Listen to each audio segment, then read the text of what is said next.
Well, I know where those are, you know where those are.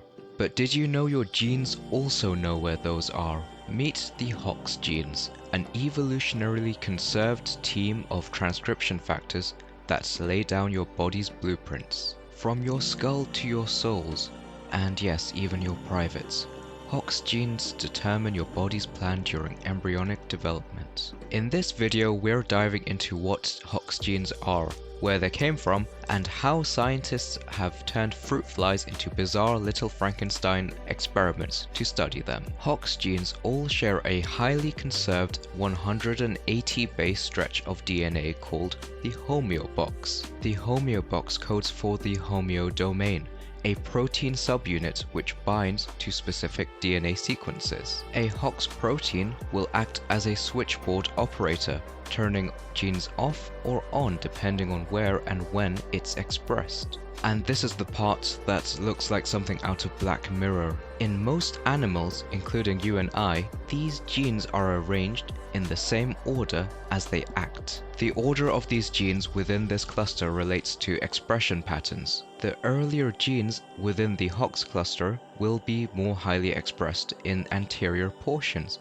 Using humans as an example, Hoxes 1 and 2 are more highly expressed when developing skull and neck areas. And this trend continues sequentially down the cluster of Hox genes, as the genes at the end of this cluster program development of limbs and genitals. In total, humans have 39 Hox genes, split across 4 clusters, and they all follow the same anterior to posterior rule book when it comes to patterning your body, and alterations in the Hox clusters can lead to some crazy mutations which we scientists have taken full use of to play God on lesser beings, but I'll get on to that later. Now let's move on to the evolution of the Hox genes.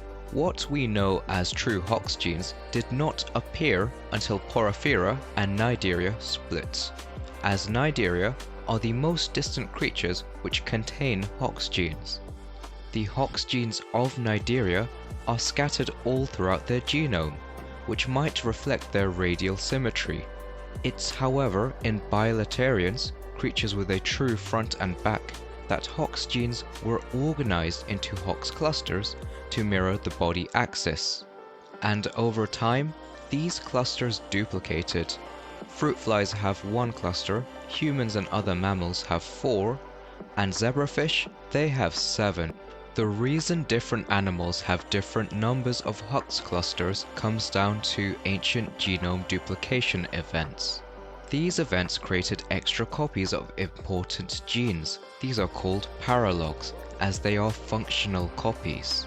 At first, these paralogs were pretty much backups, redundant copies of genes that already worked fine. But that redundancy turned into a genetic goldmine for evolution to play with. With these backups, mutations could slip in without wrecking the original instructions. So if one gene went rogue, the organism wouldn't end up with, say, genitals on its head. The redundant nature of these paralogs meant the organism could still have a viable body plan and pass on its new traits. Over time, these duplicated genes evolved new roles, unlocked body plans, and complex structures, all without throwing out the original blueprint that already worked. Now, remember when I said fruit flies only had 1 copy? So no paralogs to help in case some scientists decide to play God and rearrange their Hox genes? Well, that's exactly what we did. Fruit flies are known as the genetic playground for science, and Hox genes are the main event. Starting with the classic UBX loss of function, or the 4-winged fly. Normally, ultrabithorax gene prevents wings from forming in the 3rd thoracic segment. Knocking out UBX led to what should have been the 3rd thoracic segment actually developing into the 2nd thoracic segment. So instead of the tiny stabilizers known as halteres, a 2nd pair of wings formed. And my favorite example is ANTP gain of function, or legs on the head. In a typical fly, antepedia is turned off in the head. This is where the antenna would grow. But if ANTP is turned on where it shouldn't be, the fly will start growing legs instead of antennae out of its face. Full on and functioning, the fly could technically crawl on its face, though that's something probably out of a horror story. So, it's no coincidence that your head is on top and your butt is where it is.